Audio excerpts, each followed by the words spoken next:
Welcome to part 12 of my journey through the history of Doctor Who as I watch and review every episode of the show. In this part, I'm reviewing the 6-part episode, The Dalek Invasion of Earth, the first return of the Doctor's greatest enemy. TARDIS lands on the bank of the Thames, and the TARDIS crew very quickly realise that they have not returned to the Earth that Barbara and Ian left, with debris and ruin everywhere. The TARDIS is blocked off after a bridge collapses, and the team is forced to split up to look for help. Ian and the Doctor explore a warehouse, finding that they are in the year 2164. Barbara and Susan are found by some men who say they need to leave as it's not safe outside, and they're taken to a rebel camp where it's clear that London is effectively a war zone. Among the rebels is a scientist, Dortmund, and a young man, David, who goes off to look for the Doctor and Ian. Ian and the Doctor have gone back to the TARDIS to find nobody there, but are ambushed by robo-men who have strange helmet devices. Just as they're about to escape, we get another infamous first cliffhanger of a Dalek serial.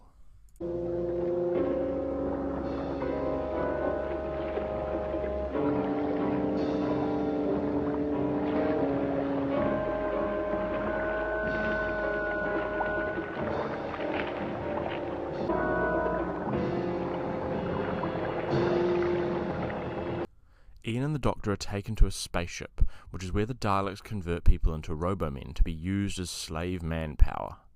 The rebels plan to attack this base using Dortmund's invention, a bomb to destroy Daleks. During the attack, the bomb fails to work. The rebels are massacred, but they manage to free the Doctor in the mayhem. The TARDIS team is now split up. The Doctor and Susan are in London with David. Ian is stuck as a stowaway in the spaceship, which is heading to a mining quarry, and Barbara is left with Dortmund and another rebel, Jenny, who go on an iconic run through London, escaping Daleks, on the way to a museum for Dortmund to work on his bomb.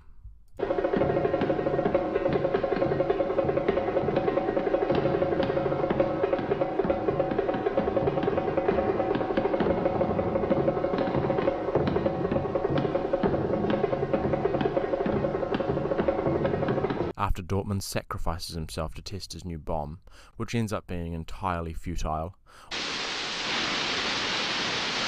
all the groups make their way to the mining site, which is evidently the centre of operations for the Daleks, although no one knows what is being mined.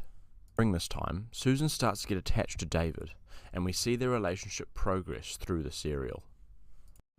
Eventually at the mine, they discover the Daleks' plan to replace the core of the Earth with an engine in order to pilot the planet, using a bomb detonated at the base of the Earth's crust. After Ian blocks off the bomb shaft, and the Doctor and Barbara use the Robomen voice control to get them to turn on the Daleks, all is one. Back at the TARDIS, the Doctor and Susan have a little chat, and David then asks Susan to stay with him. Yes, David? Please stay. Please stay here with me. I can't stay, David. I don't belong to this time. But I love you, Susan. And I want you to marry me.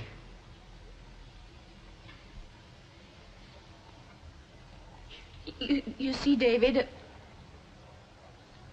Grandfather's old now. He needs me. Oh, don't make me choose between you and him, please. But you told me. You said that you'd never known the security of living in one place in one time. Look, you said it was something that you always longed for. Well, I'm giving you that, Susan. I'm giving you a place, a time, an identity.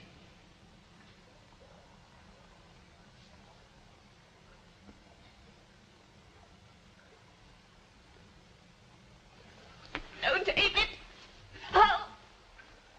After a little indecision, the Doctor forces her hand and locks her out of the TARDIS, and we get an emotional final goodbye. I've double-locked the doors. You can't get in. Now move back, child, where I can see you.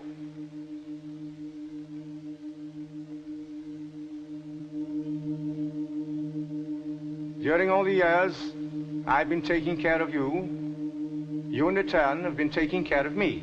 Oh, Grandfather, I belong with you. Not any longer, Susan. You're still my grandchild, and always will be. But now, you're a woman too. I want you to belong somewhere, to have roots of your own. With David, you'll be able to find those roots and live normally like any woman should do. Believe me, my dear, your future lies with David, and not with a silly old buffer like me. One day, I shall come back. Yes, I shall come back. Until then, there must be no regrets, no tears, no anxieties. Just go forward in all your beliefs and prove to me that I am not mistaken in mine. Goodbye, Susan. Goodbye, my dear. This is a fantastic episode of Doctor Who, which I'm giving a 9.5 out of 10. Even without the Daleks, it would be a great episode about a war-torn future Earth, but the Daleks really heighten it. The first half of the serial shows so plainly the futility of the rebels. The rebels are mostly wiped out in their first attack, Dortmund's bomb doesn't work, and even when he tries to refine it, it still fails to take out any Daleks, and his death does nothing to help. The Daleks in this episode are great, and they're more menacing in this episode than in their first episode last season. We get introduced to the Black Dalek in this episode, which is our first time seeing some kind of hierarchy in Dalek command, which is then expanded on in later episodes. I can't remember if it's ever explained, but in this episode the Doctor says that the Daleks must be from before they went to Skaro, as they fully destroyed them in that episode, but I don't think this continuity is ever brought up again. But I'll be watching the Daleks' master plan very carefully to see if that changes. The rest of the enemies, on the other hand, are a little bit weaker. The Robomen aren't too threatening, and their voices are just a little bit funny. Although there is a great moment in Part 5 where the man who's travelling with Ian, Larry, finds his brother converted into a Roboman, and in quite a shocking moment, is killed by him. Angela! Your wife, Angela! I'll take you to her. You must both be punished.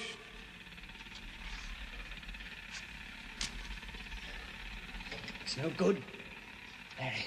No, Ian! Come on! Ian, get clear! Run while you've got the chance!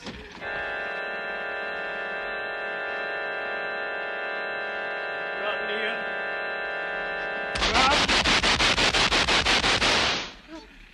Run! The Slither, a mutated beast which attacks the workers at the quarry, is actually hilariously bad and not threatening at all.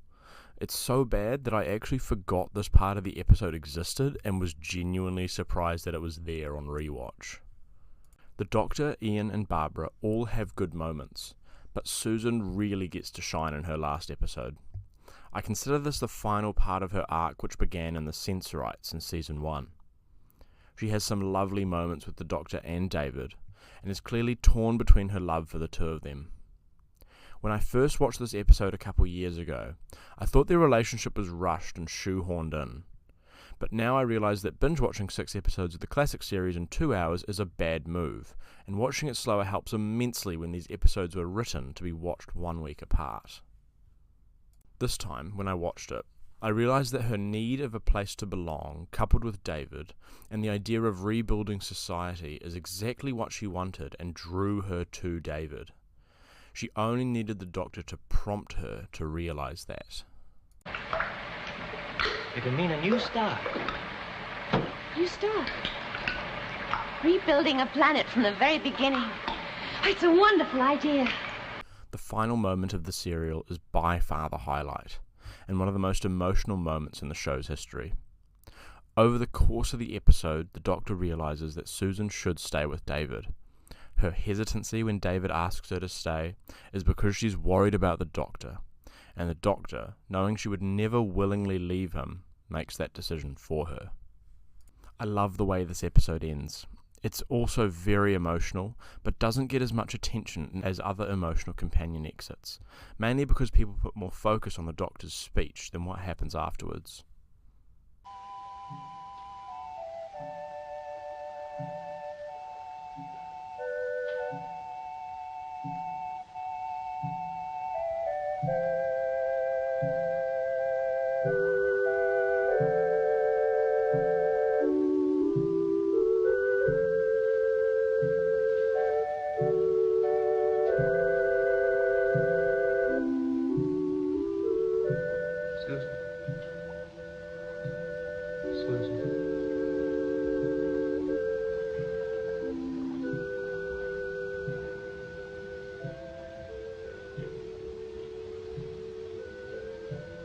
He knew.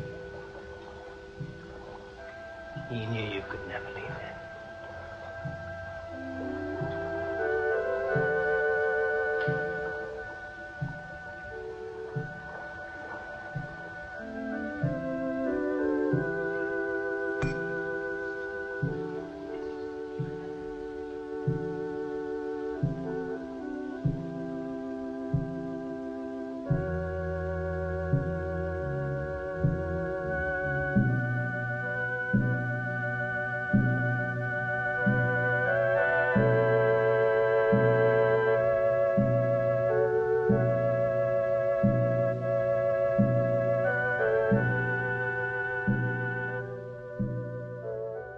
Join me next time as I watch the first companion introduction episode in The Rescue.